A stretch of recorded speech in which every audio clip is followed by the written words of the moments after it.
All right, everybody. So we're going to be looking at the quotient rule this time. And just like with multiplication, you're going to be focusing on the same bases, but instead of adding the exponents, we'll be dividing them.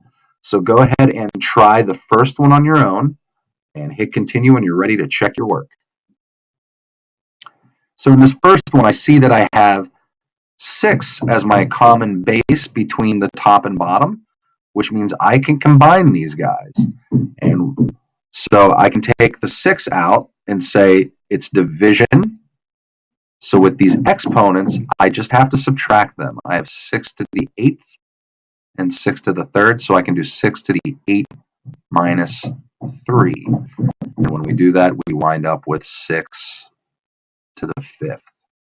All right, let's try one now with a variable as the basis. Go ahead and try it on your own. Hit continue when you're ready to check your work.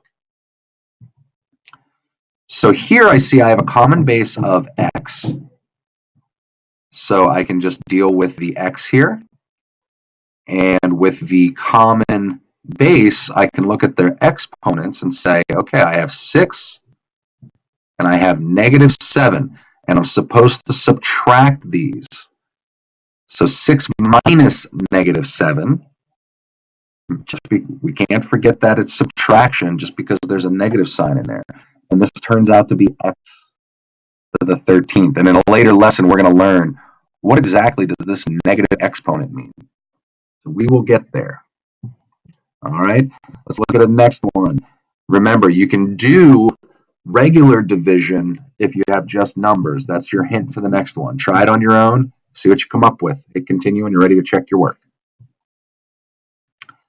So here I see I have 14 divided by 2. And if I just look at that, I have 14 divided by 2, and that's 7. So I'm just going to pull that 7 out. And now I see I have y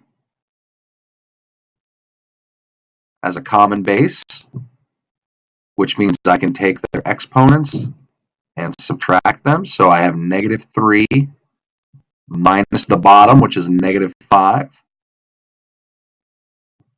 So this turns out to be 7y, -3 minus a -5. Remember, all this happens is the negative signs cancel and this turns into plus. So this is actually -3 plus 5. So this turns into 7y squared. All right, we're going to ramp up the difficulty a little bit. You're going to be combining that product of powers rule with the quotient rule and see what you guys come up with, see what you guys can do. Hit continue when you're ready to check your work. So here, if I just pull out all the regular numbers, I say I have 3 times 4 on the top divided by 2 on the bottom. And this turns out to be 12 divided by 2, which is 6. So I know I'm going to have a 6 in my answer. And let's focus on the variables now. I have a k times k to the 5th. So if I look at that, these ones are being multiplied on the top, right? So this would be 2 plus 5.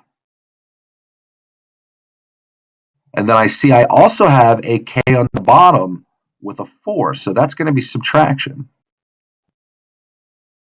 Also, on the bottom, I see I have a y to the 3rd. Now, there's nothing I can do with that. That's just going to stay down there. So we're just going to stick with y to the 3rd at the bottom. There's nothing to combine this guy with.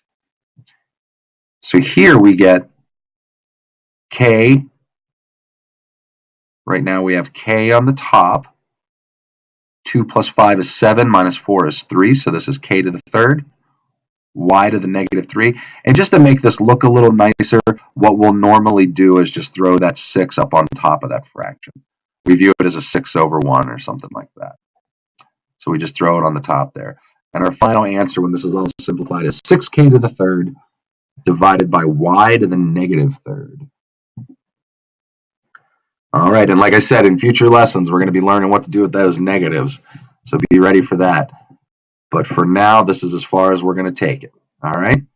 Hope to see you guys in the live lessons. If you need additional help, remember you can go back to the CK12 content on Discovery Day 1, do some more of those practice problems at the bottom, and we'll see you guys the next time.